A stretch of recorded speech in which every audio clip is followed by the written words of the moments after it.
staged UFO attack on Earth. We have been preconditioned by all the media for the past couple of decades to slowly but surely start accepting the existence of aliens and UFOs.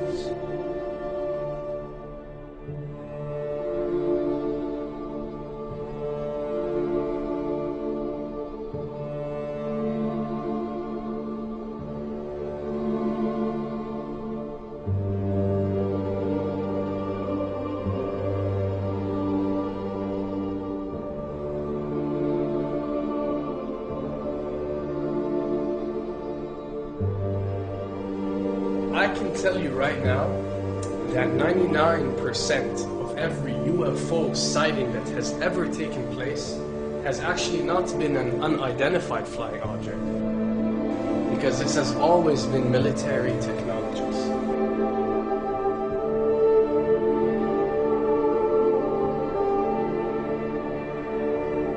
Another thing I'd like to point out is surveys and questionnaires.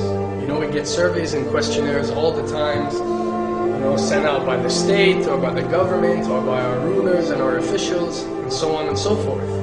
Do you really think that these ruling powers care about what you think? Do you really think that they're waiting to ask you and receive your answer before making a decision? What happens with these questionnaires is that they are released. For example, what country do you think the US should attack next? And if it yields back results like 70% of the US population believe Iran is the next country that should be attacked, this is actually a study conducted for the effectiveness of the media propaganda that they are using. So when they get such results, they look at it and they be like, all right, amazing. Our media propaganda is working.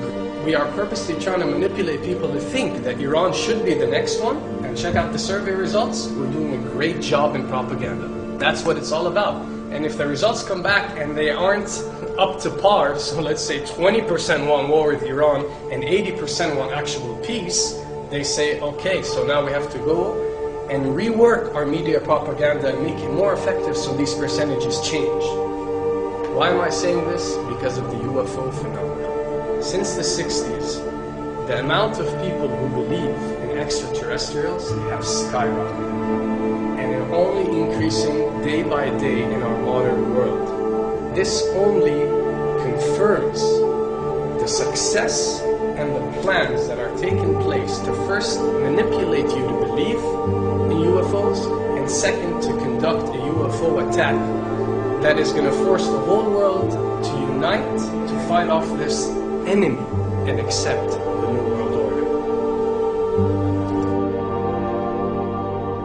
A former Canadian government official is warning we may be on the verge of intergalactic war, saying, quote, the Bush administration has finally agreed to let the military build a forward base on the moon, which will put them in a better position to keep track of the comings and goings of visitors from space, and to shoot at them if they so decide. I was introduced to the late Dr. Wernher von Braun in the U.S., the father of rocketry. In my first meeting with him, during that first 3.5 hours, he said to me, Carol, you will stop the weaponization of space, because there is a lie being told to everyone that the weaponization of space is now first being based upon the evil empire, the Russians. There are many enemies, he said, against whom we're going to build this space-based weapon system, the first of whom was the Russians, which was existing at that time. Then there would be terrorists. Then there would be third world countries. Now we call them rogue nations or nations of concern. Then there would be asteroids. And then he would repeat to me over and over.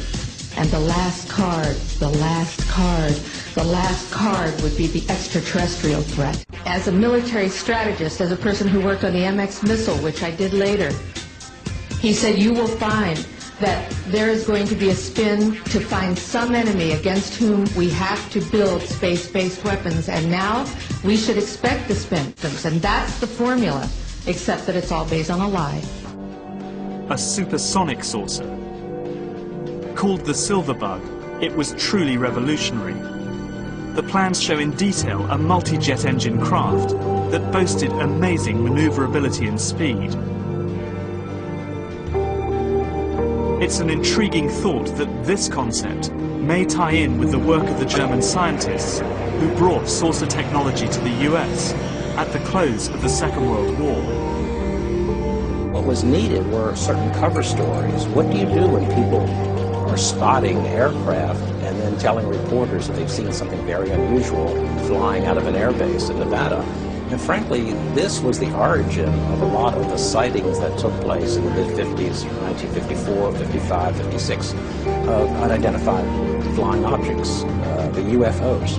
So the CIA was involved in encouraging people to believe that, yes, they saw UFOs, and the CIA and the military tried to be very helpful to reporters to get these stories out, to divert the attention of the country, particularly the people in this region, about what they had actually seen. Mexican Air Force pilots capturing on videotape what are said to be 11, count them, 11 UFOs. The Mexican Air Force has released a video that some of you are going to find difficult to believe. A journalist says it shows images of UFOs tracking a Mexican military plane. So what's the truth about UFOs? The story of successive attempts to develop radically new forms of flight, conducted under the strictest secrecy, is inextricably bound up with our relationship with UFOs over the last 60 years. Whether it's Allied pilots buzzed by strange balls of fire in 1942, or the Roswell incident 5 years later, there is a strong case to be made that secret military technology offers a convincing explanation for many UFO stories. Anytime the government has secrets that they can keep from us, they can manipulate us by those secrets. In essence, they still remain 25 years at least ahead of us in technology, information, and knowledge, and secrets, and they are using them against us. I heard over the years many times over that the plan to usher in the New World Order would be to make all the people in this country and around the world feel totally helpless to prevent the New World Order from occurring, this world dominance plan, by saying that we had been invaded by aliens, so that we would say, oh, please, UN, come in and help us all. So bear in mind that there is a plan, orchestration, to get people to be submissive through a secret technology and information that they're keeping from you under the blanket of the so-called National Security Act.